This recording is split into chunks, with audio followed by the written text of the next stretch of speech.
Felicia, good morning. Well, the Coalition for a New Chicago, Violence Interrupters, United Legion, One Nation, along with other organizations in the city, came together to voice their opinions now while they marched to Wrigley Field. Now, I talked to protesters, organizers, and bystanders. Take a listen.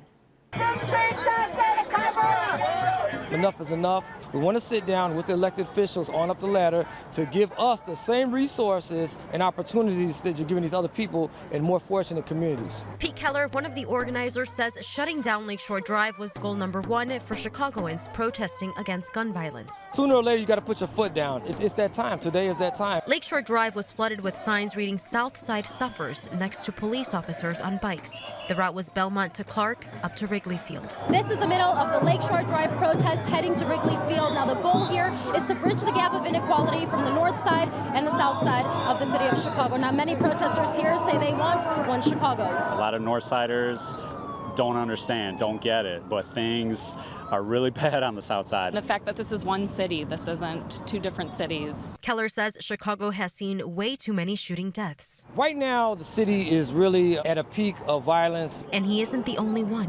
What's the overall goal here? To reach Wrigley Field, and then what? Cops stop killing us. That's the biggest goal. Thursday's mile-and-a-half march took place as Lollapalooza kicked off and the Chicago Cubs played the Padres.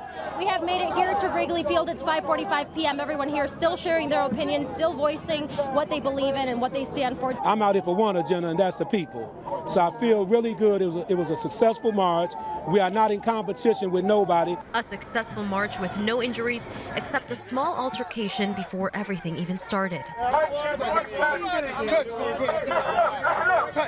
Tio Hardiman, the man behind the protests, like Keller, says enough is enough. The police are killing African-American people, and we're killing each other. It's time to change the model so we can all band together and stop the killing in Chicago of Hispanic people, African-American people, and white people.